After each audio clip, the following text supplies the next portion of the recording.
Адам көзіне көрінбейтін нәрселердің барлығы психологияда зерттеледі деп алаш ардақтыларының бірі Жүсіпбек Аймауытов айтқандай, шын мәнінде адамның көзіне көрінбейтіні оның жаны мен сезімі. Сезім бұл жүректен шығатын үлкен толғаныс. Ол адамның мінез-құлқы мен іс-әрекетіне үлкен әсер етеді. Ендеше алғаш рет Астана қаласы Жамбыл Жабаев атындағы 4-ші мектеп гимназиясында тұсауы кесіліп отырған бізден бір ой тақырыбындағы подкастымызды бастаймыз. Бүгінгі подкастының қонақтары өзіндік көзқарасы қалыптасқан, ойы ұшқыр, айналасына үлгі көрсете алатын мектебіміздің озық шәкірттері, мектеп бітіруші түлектер, 11 сынып оқушысы Есет Келдібек, Базар Бірғаным, 10 сынып оқушылары Машхолова Айнұр және де Кәрібай Ақтілек. Бүгінгі подкастымызға қош келіпсіздер, құрметті шәкірттер. Ең алғаш тұсауы кесілейін деп тұрған подкастының тұңғыш қонақтарысыздар. Ендеше бүгінгі тақырыбымыз жалпы подкастының баланың сезімі деп атап отырмыз. Ең алғашқы сұрағымыз, сіздер жалпы өздеріңізді қай кезде бақытты сезіне аласыздар? Жалпы бақытты сезіну, бақыт жайлы түсінік әркімге әрқалай ғой. Әркім оны әрқалай түсінеді. Бірақ егерде менен сұрайтын болсам, мені бақытты қылатын нәрселер ол мысалға отбасымен я достарымен өткізген уақыт. Осы кездерде уақыттың санын жоғалтасың. Өзіңді бір ерекше бір бақытты сезінесің. Олармен әңгімелесіп, күліп ойнап, бір әңгіме айтқан өзі бір ғанибет қой. Бақытты бір жағынан адам өзінің жақсы көрген іс-әрекетін жасаған кезде, мысалға хобби болсын, жақсы көретін жұмысы болсын жасаған кезде, сурет салады мысалға суретшілер. Сол кездері өзіңді шабыттанып бір бақытты сезінесің. Мысалға мен үшін осы нәрселер бақытты сезіндіреді. Осы моменттер, осы сәттер. Кешіріңіз, бақытты сәттеріңізде жалпы қандай сезімдерді сезінесіз? Қандай сезімдер болады сізде? Шабыт сезімі болады. Өмірге деген бір қызығушылық, ынта, қуаныш сезімдері пайда болады. Яғни мені бір ынталандырып тұрады. Өмір бір әртүрлі жарқын-жарқын түстерге боялғандай болады. Сондай сезімдер пайда болады. Шабыт сезімі, қуаныш сезімі. Сосын жүрегінде бір тыныштық бар секілді сезімдер болады. Тамаша. Сіздерде, құрметті шәкірттер, ой қоса отырыңыздар. Жалпы өмірлеріңізде ең бақытты сәттеріңізден бір сәл-пәл шағын ғана естелік айта аласыздар ма? Ең бақытты сәттеріңіз. Сіз үшін ең бақытты сәт? Менің ең бақытты сәтім ол сол ата-анамен өткізген уақыт деп ойлаймын. Яғни ата-анамен сырласып, оларға ашылып, өзінің бір күнде оқиғаларымды айтып, оларға бөлісіп, өзінің ішіндегі барлық сырымды атқарып отырған кезде, олардың саған деген қолдауы, саған беретін бір шабыты, саған бір өмірге деген жақсы бір пікірді қалыптастырады. Сол себептен де маған өмірімдегі ең көп қуанышты сәтті осы ата-анамен өткізген уақыттар сыйлады деп санаймын. Өте тамаша. Жалпы эмоция мен сезім дегенді қалай түсінесіздер? Оның ара жігін қалай ажыратамыз? Менің ойымша, эмоция ол тез әрі сол уақыт аралығында ғана болатын бір мезет деп айтайықшы. Ал сезім? Эмоция бірден тіл бетпен күресіп жіберсе, сезімді андай іштен сезесіз ғой. Эмоция бірден көрсетесің, мысалы ашуланған адам түрінен қабағымен көрсетсе, сезімді сезім ұзақ уақытқа дейін бір көкірегінде, жүрегінде бір сақталып тұрады. Сен ұзақ уақытқа дейін сол бір неде, орысша айтқанда состоянияда жүресің, сондай бір сол сезімді сезініп. Ал эмоция ол Келдібек айтқандай, Айнұр айтқандай, ол бір мезетте шығып, сол бір қысқа бір уақыттың ішінде өтіп кететін сондай бір вспышкалар ғой, сезімдердің. Ал сезім ол ұзақ уақытқа дейін қалып қоятын. Дұрыс айтасыздар. эмоция бұл болған жағдайға адамның тез реакция беру автоматты түрде. Ол негізі санадан тыс болатын жағдай ғой. Ал сезім бұл шын мәнінде ұзақ мерзімге созылатын адамның ойы, тәжірибесі, іс-әрекетінен туындайтын осындай психологиялық күй ғой. Бұл сезім деген ұзақ мерзімге созылатын. Жақсы, ендеше жалпы өз сезімімізді басқаға білдіру оңай ма? Жоқ, қиын бәлде? Кейбір адамдар болады, яғни адамға тез ашыла алатын. Интроверт, экстраверт дейміз ғой қазіргі таңда. Мен өз басым, егер де мен біреуге ренжісем, мен бірден оны ашып аламын. Яғни, мысалы досыма ренжитін болсам, менің саған деген осы бір іс-әрекеттерім ұнамайды деген сияқты. Мен оған солай қасиеттерін айтамын да, содан кейін арамызды ашып аламын. Егер де ондай бір жағдай болмаса, мен адамға ашыла алмай қаламын. Сол үшін ата-анамен де ренжіскен кезімде мен бірден сөйлесіп, солай ішкі сезімді айтып, тезірек сол мәселені шешіп алуға тырысатын. Шешіп, өзіңізді тыныштандырасыз, иә? Өзіңіздің жағдайыңызды реттеп алуға тырысасыз. Ал сіздерде қалай? Мен сезімдерімді ешқашан ашық түрде көрсетпеймін. Мысалы үшін, менің сезімдерім ашылған кезде тура бір мен басқа бір адамның сезіміне әсер етіп жатқан сияқты түседі. Сол себепті басқа біреудің көңіліне қарау мақсатта мен өзімнің сезімдерімді қатты ашып айтпаймын. Егер ол реніш, өкпе, ыза деген сияқты болса, ал егер ол адамға деген сүйіспеншілік, сондай бір таңданатын әсерлер береді ғой, сондай әдемі көңіл күй сыйлайтын, ондайлар болса ашық түрде айтуға және үнемі сол зат туралы сен маған күн сияқтысың, көңіл күй сыйлайсың деп ашық айтуға тырысамын. Тамаша. Өз позициясын ғана емес, ананың позициясын көріп тұр да сонда. Басқа өзгенің де позициясын санасып тұр, иә? Бұл психологияда жалпы эмпатия деп аталады, өздеріңіз білесіздер. Біреудің күйіне түсе білу, соған мейірімділік танытып, соның ішкі сезімін өзіне сезіне білу, ортақтаса білу деген. Жалпы өмірде қатты ренжіген кездеріңіз болды ма? Ол кезде не істедіңіз? Ренжіген сәттер. Менде мысалы болды да ондай кез. Оқиға айтпаймын, осыдан бір 3-4 жыл бұрын мен 8-ші сынып оқып жүрген кез, сол кезде достарым арқылы бір жұмысқа келген болатын. Сол жұмыстың ақшаны алып жүрдім, мен сосын соңғы күні мен ала алмай қалдым. Сол адамға бардым. Сол адамға барып айтқам ол, бере аласыз ба деп. Мен жұмыс істедім, ол жоқ деді. Сол кезде мен күшім жетпейді, ол кезде 8-ші класс, бойым кішкентай, қақ барамын өзім. Күн наурыз айы, үйге келемін, диванға барамын, жылаймын ана жерде. Өзімнен пора не ағып жатыр. Әнді адам ренжісе де, андай бір оқиға болса да, андай адам жігерлене бастайды екен. Қасыма анам келді. Ол кезде әкем жұмыста еді. Анам келіп, мен жұбатып алып, өмірде әлі ондай талайын көресің деген еді. Сол кезде менің бірінші жұмыстарым бірі болған еді сол. Одан кейін мен сәл жігерленіп, өзімді андай өмірден опыт жинайды екен ғой адам. Тамаша. Тамаша.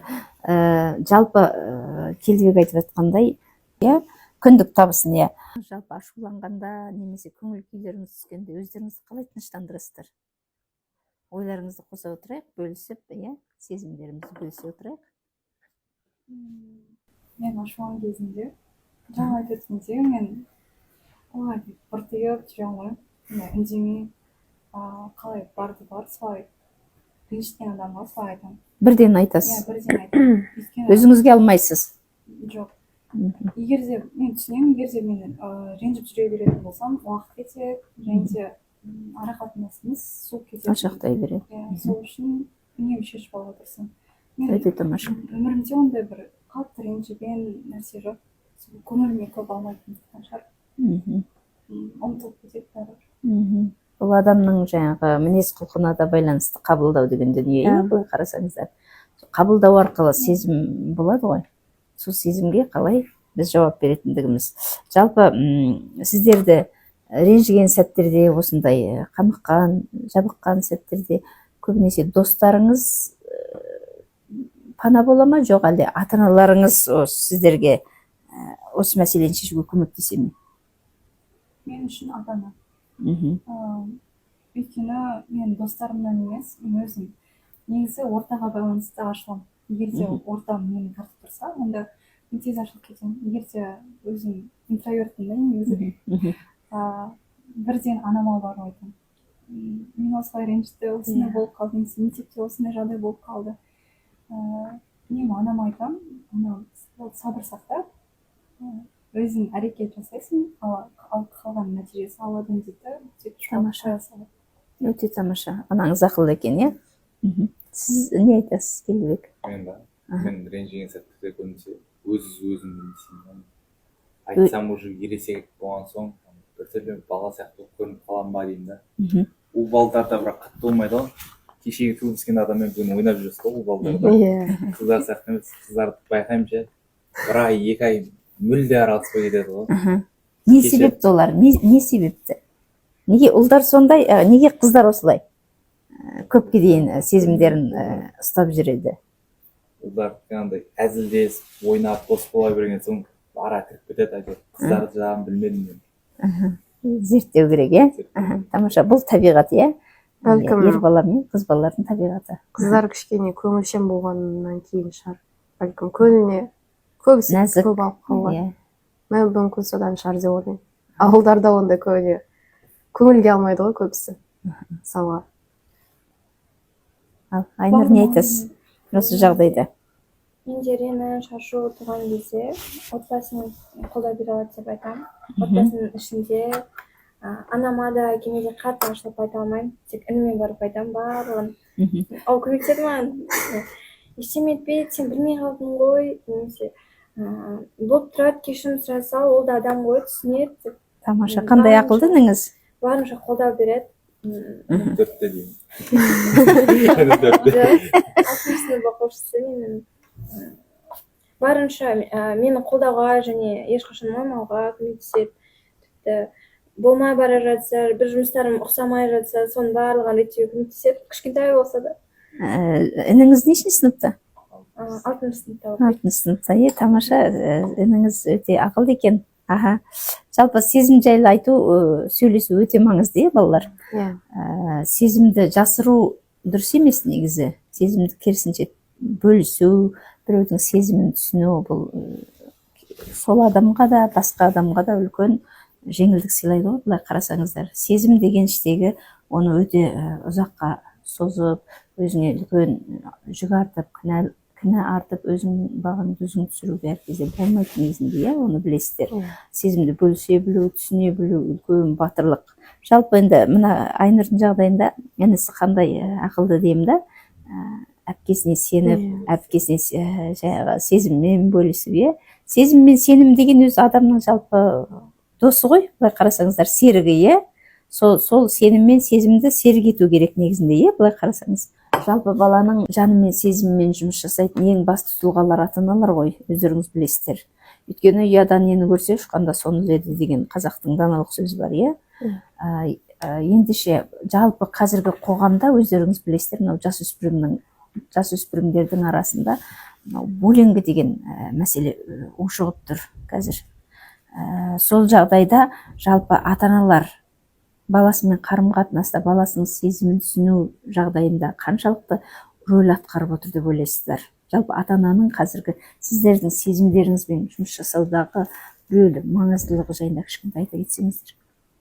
Қазіргі таңда барлық ата-ана жұмыс басты, өздерінің балаларына көп көңіл бөлуге уақыт таба алмай жатады. Таңнан кешке дейін сол балаларын асырау үшін жұмыста.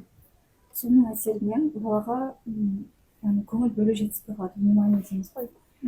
Соның әсерінен бала ата-анасынан алынмаған нәрсені сол қоғамдағы бір әлсіз адамға мен сенен мықтырақпын, сенен үстемірек тұрамын деп, өзінің бір вниманиені, яғни қоғамнан алмақ болады. Сол себептен де осы өзіне жетіспеген мейірімділікті басқа біреуге не жасау арқылы дейміз? Қиындық келтіру арқылы көрсетеді, иә? Яғни осы ата-ананың балаға деген вниманиясы өте үлкен әсер етеді. Егер де бала солай жеткілікті түрде ата-ананың мейіріміне малынып өссе, иә, мейірімін ала алмай қалса, онда осындай қоғамда қылмыскерлер көп, бойына жасайтындар яғни көбейіп кетеді.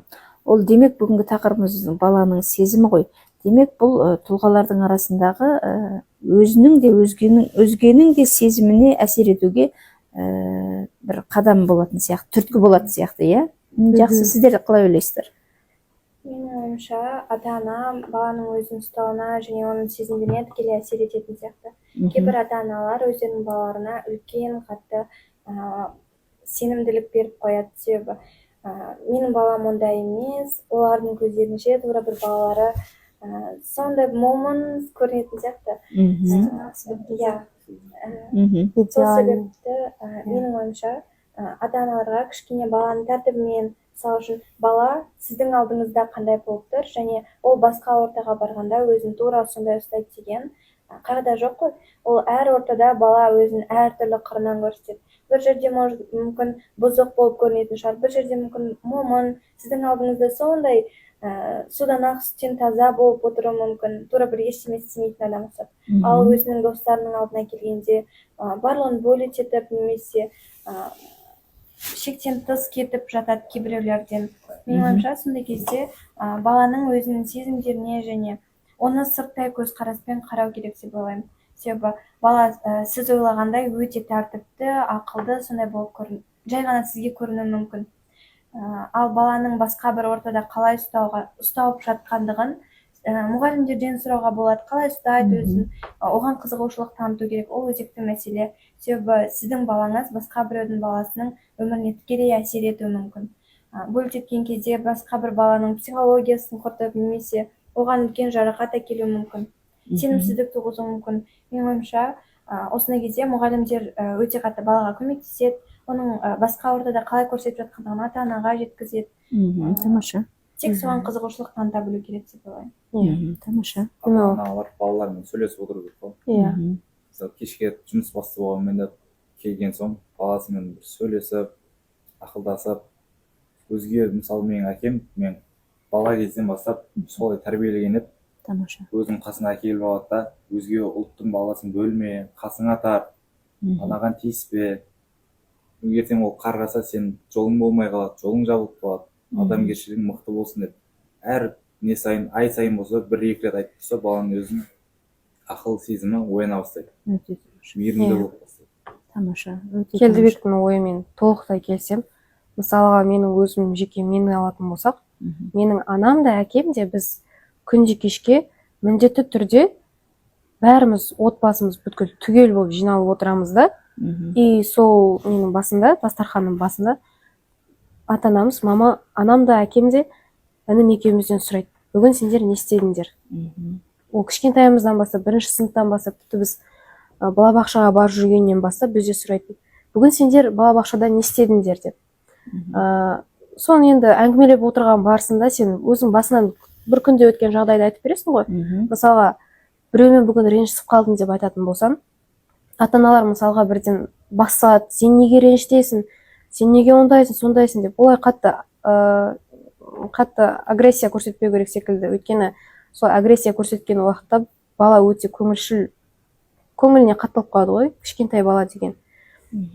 Ата-анасына бір сенімсіздік пайда болуы мүмкін. Оны ата-анасына айта алмай, оны сыртқа айтып, мысалға, буллинг мысалға содан да басталады деп ойлаймын. Міне, қатты агрессия көрсетудің қажет жоқ сөйлем. Баламен келдеп айтқандай дұрыстап сөйлесу керек.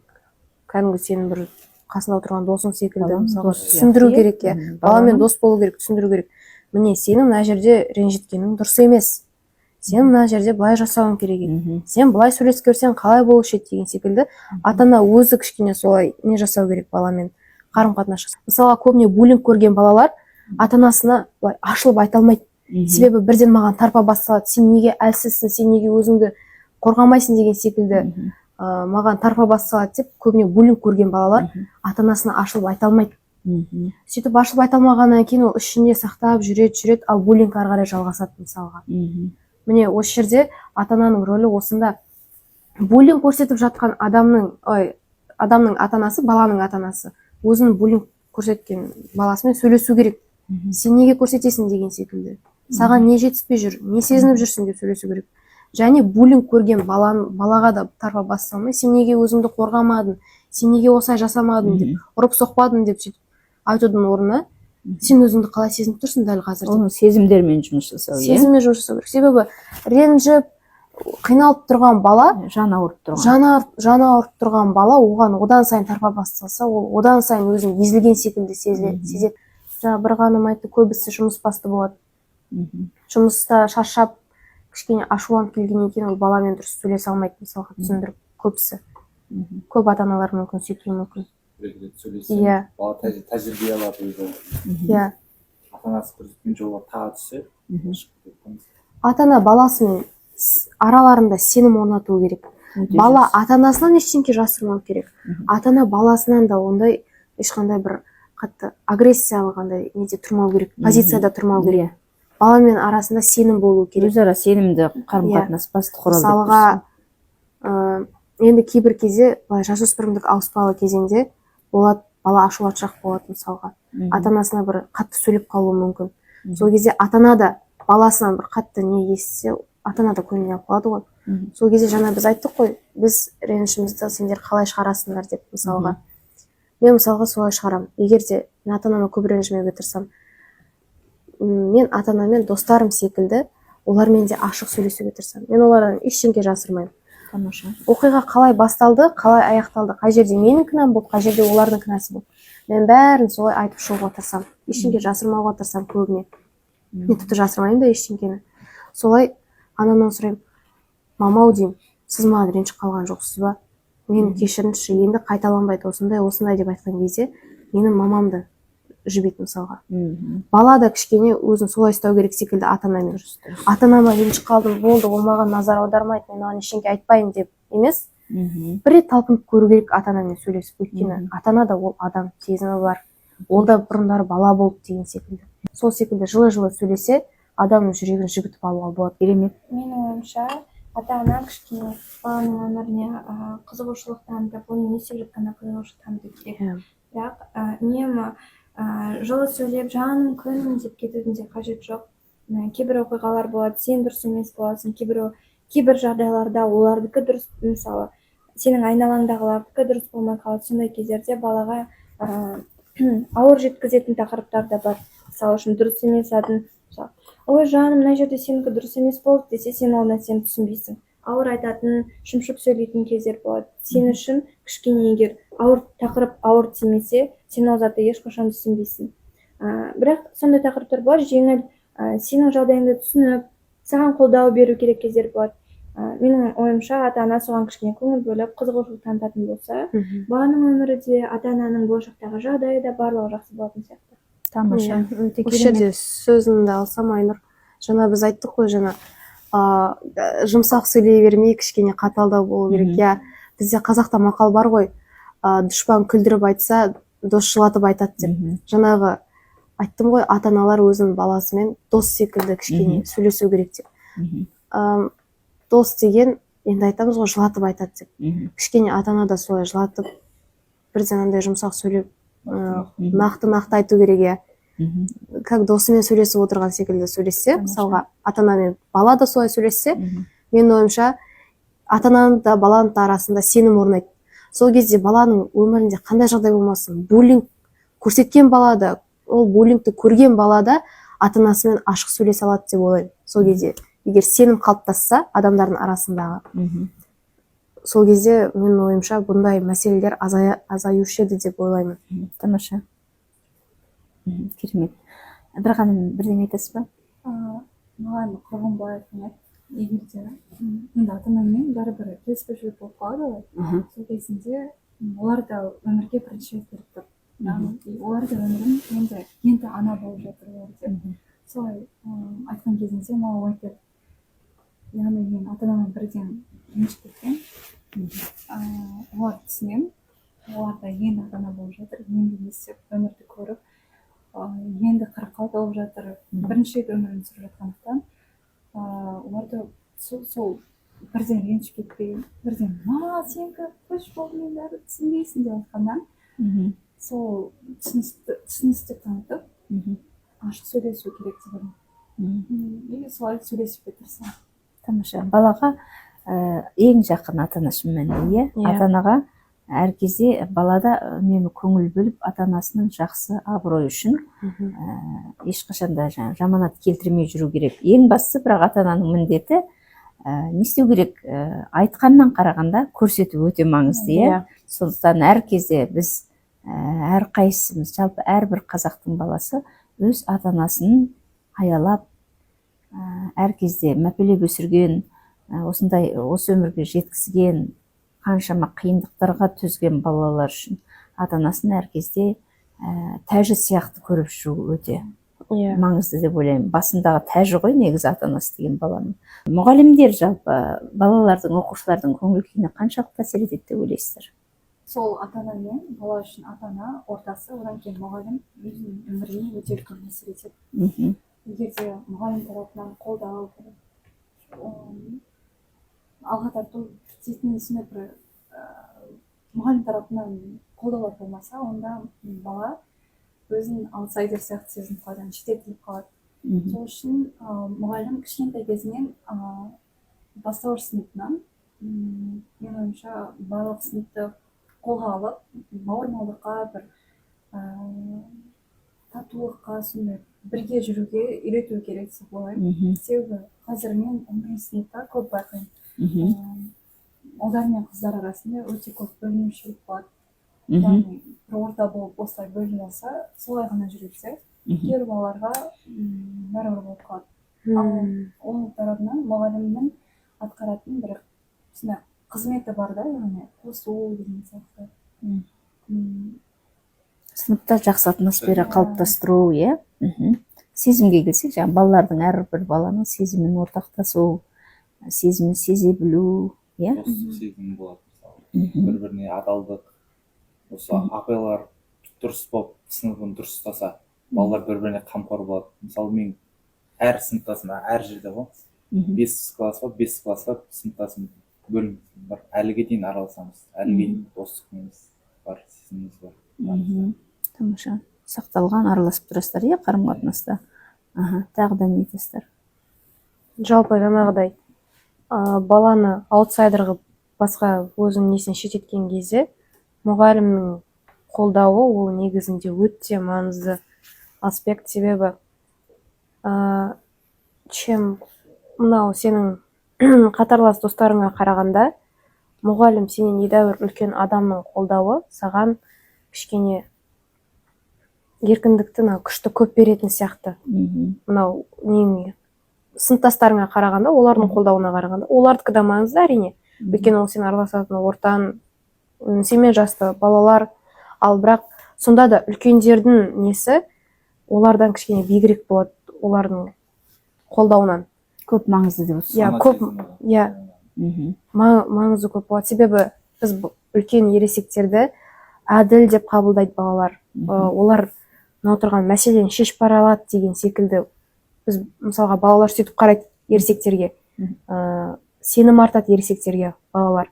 Ал ересектер сол баланың сенім артқан үдесінен шыға ала ма? Қалай ойлайсыз? Ол ересек адамның өзіне байланысты деп ойлаймын. Егер де тікелей айтсақ, мұғалімдерге қатысты сөйлеп отырмыз. Тікелей мұғалімдерге қатысты. Ол мұғалімдердің әрқайсының өзіне байланысты болады. Менің ойымша, кейбір мұғалімдер болады. Ол нәрсеге көп мән бермейтін, тек сыныбының оқу үлгеріміне ғана қарайтын, өзін мысалға абыройын ойлайтын, мысалға сондай мұғалімдер болады. Кейбір мұғалімдер болады, мынау абырой да, сыныптың несі де маңызды, және де ішкі болып жатқан, сыныптың ішінде болып жатқан жағдайларда маңызды. Ондай да мұғалімдер болады. Жалпы мектепте жүргенде сен ата-анаңа емес, мұғалімге көбіне сенім артасың. Өйткені ата-анаң сен қасында жүрмейді ғой мектепте. Ал мектепте сенің екінші анаң ол ұстазың болады әрине. Баланың жаны мен сезімімен қазіргі таңда мұғалімдер баланың, және Ақтілек айтты ғой, оқу үлгерімі, сыныптың жағдайы, сыртқы жағдайымен жұмыс жасайды. Көп жағдайда жалпы баланың сезімімен, баланың жанымен біздің мұғалімдер нақтылы практикада жұмыс жасай алып жатыр ма? Қазіргі таңда мұғалімдердің барлығы негізінде бағаға қатты мән беріп, тек өздерінің беріп жатқан білімдеріне ғана мән береді. Ал оны білім алушы қалай алып жатыр, не себепті алып жатыр және қандай мақсатта алып жатқанына қатты мән беріліп жатқан жоқ. Және ол сабақты, сол білімді алып жатқан кезде олардың қандай сезімде болып жатқандығын, мүмкін бала ол кісінің сабағын қорқынышпен оқып жатқан шығар, немесе басқа да ойлар болуы мүмкін ғой. Өзінің қалауынсыз, еркінсіз оқып жатқан шығар деген сияқты ойлар келеді. Менің ойымша, мұғалім сабақ беріп жатқан кезде баланың қалай алып жатқандығын, мысалы үшін қызығушылықпен кейбір пәндерге барамыз ғой, сондай қызығушылықпен тура бір сол апайды көргің келіп, сол апайға барлығын айтып бергің келіп, менің ойымша, егер барлық апайлар солай түсінікпен қарайтын болса, оқушылардың сезімдеріне мән беретін болып қолға алатын болса, онда мектепке күнде келгің келеді ғой. Роботтардан адамдан айырмашылығы сезім ол. Иә, Өте тамаша, өте тамаша. сол мұғалімнің сабағына қатысқың келіп тұрады. Соған сол мұғалім сабағында сабақ айтып баға алып, сол мұғаліммен сен коммуникацияға түскің келіп тұрады кәдімгідей. Негізі осының барлығына ұлтқа қызмет ету білімнен емес, Мінезден деп, Әлихан Бөкейхан айтқан, біздің алаш ардақтысы Әлихан Бөкейхан. Демек, сіздер толыққанды баланың жанымен, сезімімен жұмыс жасалып жатқан жоқ деп айта аласыздар ма? Сонда Айнұр, сіздің пікіріңіз? Менің ойымша, Ой, қоса кетіңіз бір ғаным, дұрыс. енді барлық ресурстар емес, барлық мұғалім бірдей емес, білім беру методикасы да әртүрлі болады. Ал менің өзім тарапымда өте көп менің тұлғалық дамуыма үлес қосқан мұғалімдер өте көп болды. Мысалға, Атығаева Динара, қазақ тілі әдебиетінің мұғалімі, бізге 5-6 сыныптан сабақ берген. Мен өте қатты ол кісіні үлгі тұтамын, себебі рухани дамуда, рухани кемелденуде бізге өте үлкен бір сабақ берген кісі болатын. Тек қана сол сабағына ғана емес, яғни жоспарлы оқумен келеді ғой, осы тақырыптарды өтеміз немесе. Одан бөлек бізге сол адами құндылықтарды өте үлкен Ойға сіңіріп береді, сол үшін барлығын бірдей деп айту қате шығар. Иә, мен бір ғанын айтқанмен келсем. Тамаша. Жалпы, балалар, біз бүгін баланың сезімі деген тақырыпта бір аз ғана ойымызбен бөлістік. Жалпы, енді ойдың түйіні бар ғой, балалар. Жалпы, әр адам жеке тұлға.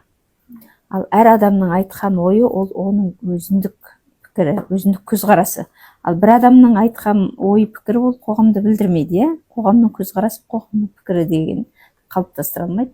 Сондықтан да алдағы уақытта біз подкастымызде жалпы баланың сезімімен жұмыс жасауда ары қарай ата-анамен, мұғаліммен қаншалықты біз қарым-қатынасқа түсіп жатырмыз.